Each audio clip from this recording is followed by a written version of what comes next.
I met Fat Cat through Howard Pappy Mason while I was incarcerated. But once I got acquitted for the murder, you've been recruited. Everybody wants you to get down with them. So here it is. I want to be getting down with Cat over Pappy and a few others. And reason being because once again, he like a country bumpkin, but smarter than all outdoors. So to me, if you listen to somebody that know how to do it or did it before and know how to do it on a large scales and you follow that direction, chances are you can be successful. I was making like 40,000 a day. I had a heck of a crew. But people don't understand, at 23, 24 years old, you making that type of money. I didn't enjoy myself. I grew up too fast, had a bunch of blood on my hand, because once again, you got all type of situation going on. You got people that's gonna try to rob you. So automatically, in order to combat that, you have to be serious if you're gonna be into that lifestyle. So yeah, my crew is called M&M, Money and Murder, for a reason, because once again, we want to make money, but the bottom line is anybody that's standing our way or anybody that opposes or anybody that's a threat to us, we're gonna take care of them.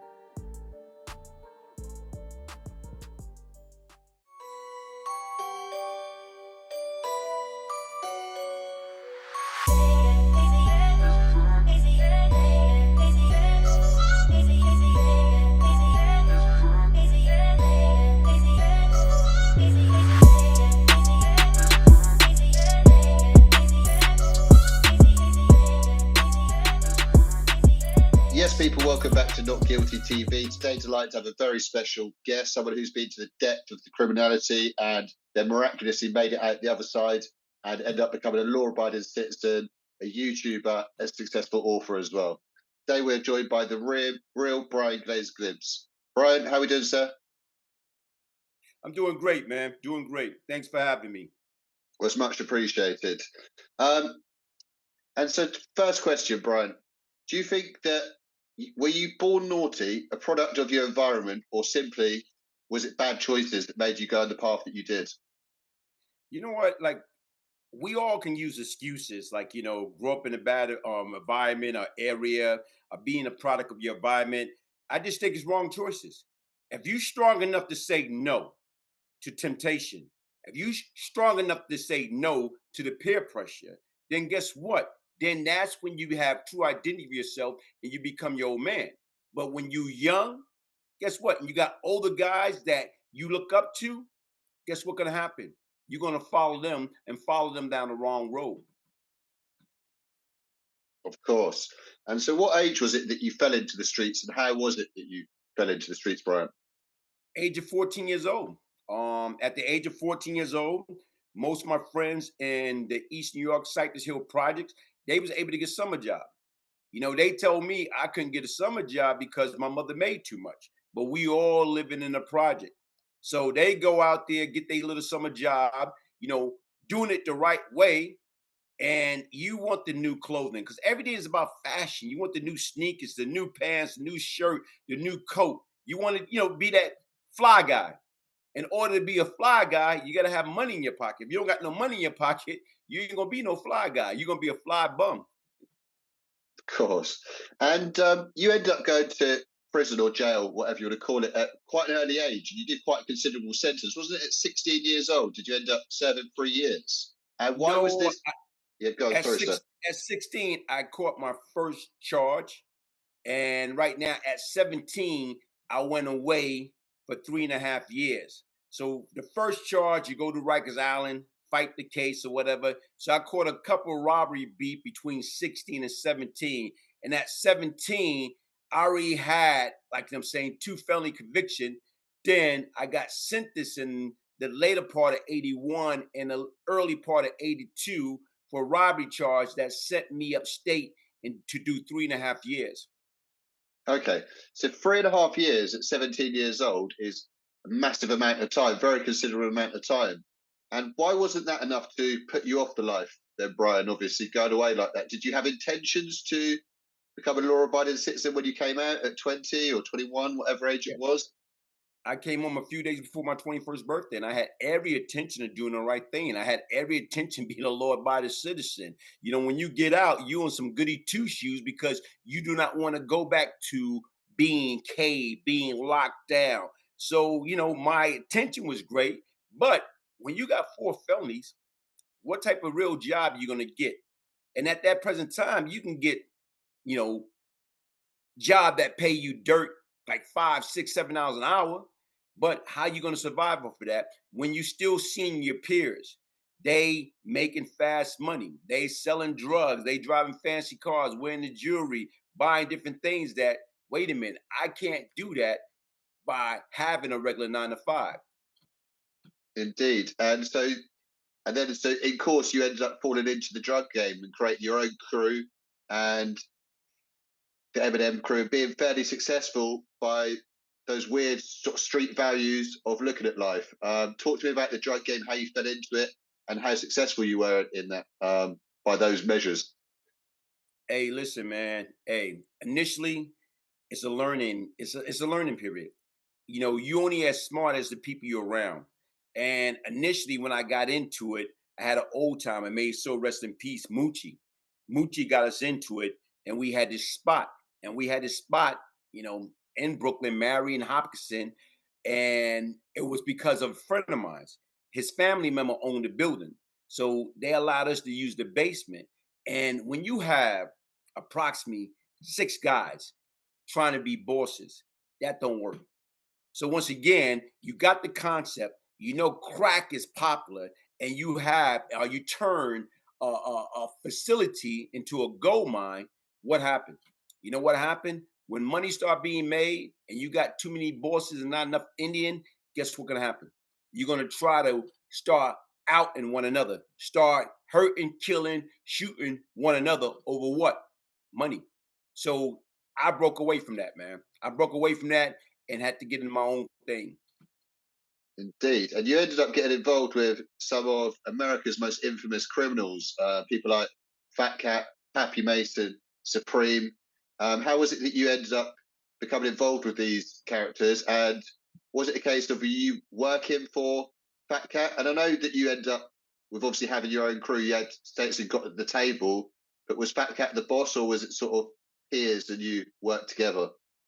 You know what? That's an interesting question. But how I got down with Fat Cat, I had a murder charge, and I met Fat Cat through Howard Pappy Mason while I was incarcerated. But once I got acquitted for the murder, you've been recruited. Everybody wants you to get down with them. So it is. I want getting down with Cat over Pappy and a few others. And reason being because once again, he like a country bunkin, but smarter than all outdoors. So to me, F you listen to somebody that know how to do it or did it before and know how to do it on a large scales, and you follow that direction, chances are you can be successful. So initially when I went out there, I wasn't listening. I failed miserably. But once I started listening, and once I start basically right now is really working and understanding the heroin, how dope work. So with that dope money, I started buying all type of kilos of cocaine. And once you're able to buy the kilos of cocaine and you cook it up as crack, oh man, you selling crack and heroin. It's like right now is it's like was it became unbelievable. Of course. And like I said, once you get to that sort of level where you're working with kilos of heroin and cocaine, we're talking about serious money. And then Mhm. obviously we're talking about illegal enterprise. In order to protect that, was violence something that was part and parcel? Obviously, we know you're convicted of numerous murders, but was it essential when you're in that game? It is, man. During that period of time, man, I was making like 40,000 a day. I had a heck of a crew. But people don't understand at 23, 24 years old, you making that type of money. I didn't enjoy myself. I grew up too fast, had a bunch of blood on my hand because once again, you got all type of situation going on. You got people that's going to try to rob you. People that actually kidnap Fat Cat wife in broad daylight posing as NYPD. You got people that his other, 5% threw a firebomb through his mother house. So killing his sister. So when you sit back and you think about it, and those are the individuals like you got people that killing people that you love and care about, robbing them. You got people threatening to kill people that your family member. So automatically, in order to combat that, you have to be serious if you're going to be into that lifestyle. So yeah, my crew was called M&M, Money and Murder, for a reason, because once again, we want to make money. But the bottom line is, anybody that's standing our way, or anybody that opposes, or anybody that's a threat to us, we gonna take care of them by any means necessary. And I used to black out a lot. And when I black out, it's over with. All hell, like that was like a serious mental illness that I didn't even understand at that present time. Even fat cats say that I was so bloodthirsty that he couldn't even control me. Indeed. And so when you're taking it to those sort of measures and that sort of seriousness and catching bodies, obviously it's only going to end one way. How did it all come to an end for you in the streets, Brian? You know what? It came to the end after the police got killed. A rookie police officer was executed in February 1988. President Bush, George W. Bush, was campaigning with that guy Badge, as he was running for president. And he called it the war on drug. They started the war on drug, not just against the United States, but across America, the war on drugs. So, with that being said, they initially had me as the number one suspect of killing the rookie police officer. So they felt from the 73rd precinct, the 70 no no from the 103rd precinct, 113th precinct, and the 75th precinct, they felt if anybody was crazy enough and had balls enough to kill a cop, it was me. So automatically I was already a target. So they arrested me, they arrested me, and it was three other guys with me. Pappy Uncle, the guy Phillips Marshall that later got convicted for, passing an order from Pappy to them, and the guy David McCleary, the one they claimed that actually shot the Officer Burns. So they was with me. They let them go and they kept me. And as they charged me with a murder that I did do, and as I was on Rikers Island, they put that reward. Once that reward hit $40,000, a lot of people start coming forward, and everybody's name came up. Once these guys got arrested, it was four of them got arrested. Once they got arrested, they start cooperating. Once they start cooperating, they mentioned Fat Cat name, they mentioned Pappy name. My name never came up. So being that my name never came up, what the government did, they let us, okay, no problem. You know what I'm saying? We got the four cop killers. So now y'all can go ahead and resume normal activity like it was normal. But during that process from February 88 up until August 88, they had over 1,100 hours of wiretap tape. So everywhere they had Cat's sister phone line bug. They had my headquarters in Cyprus bug. And I used to go visit Cat in Attica in Shawanga. They had the visiting room bug. So that's what August 11, 1988 was doomsday. That's what brought us all down. Of course, like I said, when you're doing stuff at such a serious level, messing with such infamous characters, and obviously police officers, stuff like this is happening, if you haven't got long left, have you? It's only a matter of time, unfortunately. And so, in the end, you end up getting convicted of numerous murders. And how long did you end up serving, Brian, behind bars? Yeah. What wound up happening, I got served, like them saying, 8 years, 8 months, 17 days. I got a 10 years bid. And what really happened with that is I made a deal with the United States government. So once again, initially I went to Cat and I told myself, listen, man, they want you. They want Pappy. They want the Chinese connection. They want me. Let your mother, let your sisters, your girlfriend, your wife, Pappy moms, you know what I'm saying? My stepbrother, yes, my stepbrother, let them all cooperate against us. We gonna get life. Let them go home. So he came back and said, well, mind you, he already got a 25 life sentence and he waiting to go to trial on his parole officer murder, facing another 25 life. So he came to me with, no, you go to trial first. Let's see what they got against you. Then I go to trial. That was a no-no. That was the second time that man saved my life. Because once again, hold up, you trying to use me as a human guinea pig. You already got life, so you want me to go to trial first and get convicted, then you go. Now, the first time he saved my life is when they threw the firebomb through his mother house. When they threw the firebomb through his mother house, like I was on a visit with him in Shawanga. So I was gonna retaliate because of the fact that his mother was in alert. I had just left that house. If his mother was in alert, like 11 o'clock, 12 o'clock that day, that morning, what would have happened? His mother would have died, his step pop would have died, and his three, you know what I'm saying, like, one grandniece and two grandnephew, they would have died. But what happened was, like I told you, mama was alert, and she was able to get everybody out the house except for her sister. So to me, being that I was part of security, that was I felt that was on my watch. I had it line up. Everybody I felt was responsible, they was gonna go. They moms, they dad, they kids, they was gonna go. But he told me no. And I'm glad he did, because if he didn't tell me no, and I would allow my emotion to supersede my intellect and that craziness, I wouldn't be on this phone with you right now. Of course. And I'd like to commend you and congratulate you on the way that you turned things around and come out and become a law-abiding citizen and all the success Mhm. you've had. Obviously, you talk very articulately now. There must have been a big journey of education while you were behind bars during those 8 years. Is that correct? You obviously done a lot of learning, clearly. You know what? Like I always try to tell people, I am not the smartest person in the world. I'm not the dumbest person in the world. I'm like in the middle.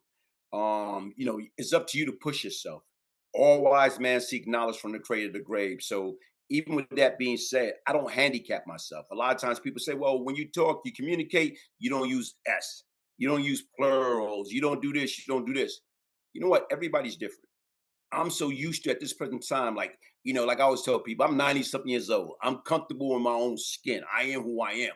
Long as you could understand the words that coming out of my mouth, that's what counts. So even right now, at this present time, when I'm on, man, it's like, how do I help the young generation to stop picking the back break, throwing at that prison wall for nothing? How do I get them to take pride in themselves, take pride in their health, take pride in the way they look? You see me right now, I'm trying to get on some fashion kick. Old guy, you got the see this ain't baby powder, but you see that. I got hey, look, that's why I want them to check out my line, man. Get your product, man, get your glasses, get your gear, because that's what it is. When you look good, you feel good, guess what happened? You do good. Of course. And obviously, you've been out of jail now for numerous years. How difficult at times has it been, and how tempted have you been to resort to violence, resort to crime, the temptations? Obviously, we've still got that inside of us. And like you said, it's all about choices. And how difficult has it been for you to make those right choices? You know what? Honestly, like to me, like years ago, as I got closer to get out, that was the first time in my life I was afraid. Because once again, I'm so used to when I got out, if I got a problem, I'm going to get my bulletproof vest, I'm going to get my jammy, and I'm going to take care of business to protect me and mine. So as I got closer of getting out this time, it's like I became afraid, because what I became afraid of, like saying if somebody break into my house, saying if somebody did something to my family or me, now I got to be like every other law-abiding citizen and pick up the phone and call the cops. That was a scary situation, but that helped me to understand my whole mindset have changed. Of course. And what's your biggest regret, Brian? And what advice have you got for the young people who are stuck in that street life or in it at the moment? Not stuck, that's the wrong word. My biggest regret is becoming a criminal in the first place, because I was smarter than that. I was better than that. Like to me, that's my biggest regret. My biggest regret of all the people that I was directly or indirectly responsible for their death. Because once again, it took the death of my mother. When my mother passed away, it took the death of my mother to help me to understand the pain and suffering that I directly and indirectly inflicted upon the victim and the victim family. And that type of pain, you don't wish upon your worst enemy. Of course. And talk to me about your life today, what you're up to today. Obviously, you mentioned you're a law abiding citizen. Talk to me about what you're up to, what you do, Brian. Hey, I work. I'm married. I'm a grandparent. Like I tell you right now, is man, like my objective is anytime I run into anybody like that's at risk, my objective is try to deter them away from the street. Try to get them to understand, like, listen, man, only thing come fast is trouble. Easy to get into, hard to get out. Trying to get them to utilize critical thinking. And before you do anything, ask yourself this: is it going to bring me pain, or is it going to bring me pleasure? And if it's going to bring you pain, don't be selfish and think about who that pain going to affect. Not just you, but your parent, your grandparent, your sibling, your wife, your kids. So right now, if you know it's going to bring them pain, then automatically guess what? I can't do that. Of course. And so talk to people, what's the YouTube channel, the social medias, and the book? Where's the best place to get these, Brian? The book. Basically, right now, I'm gonna send you my link onto my YouTube page and like my website. They can get their merch. And like I tell you right now, Wiz, it's all about right now. How do we get back? How do we stop these young kids and get them to understand? You know, they watch these videos, they watch these YouTubers. You know, you got a lot of YouTubers, they don't know nothing about the street, but they living through other people's life. That's the same thing with rappers. You got the rappers rapping about other people's life. That's some majority of these bloggers is Of softer than course. all outdoors, never experienced anything, but they come on here, act like they're professional and telling them about this, telling them about this, when they don't know Jack, S-H-I-T. Yeah, I mean, like I said, I ended up wasting 20 years of my life in the streets, and it's a miracle that I even got a second chance at life. And so I think the most important thing to do is to change the narrative. And if we can change one or two people from that street life, it's not just one or two people, because like I said, think of all the dozens of victims these people create. And so it's Exactly. yeah, I'd like to commend you on the change you've made, sir, and the journey you're on. And I wish you much continued success and much appreciated for the opportunity. Most importantly, Okay, hopefully we'll we can do it do many again, more man. bits. We'll do it again. Like everybody, like, look, if you want to follow me, follow, go to YouTube, The Real Brian Glaze Gibbs. Go to my IG, The Real Brian Glaze Gibbs. Email me, go to my website, get your merch. So once again, it's all about right now is it's not what you do, it's how you do it. But always strive to do it right the first time. And then you don't have nothing to worry about. Thank you, my brother. Of course, much appreciated. All Brian's links will be below, guys, in the description box. But thanks again for your time, Brian.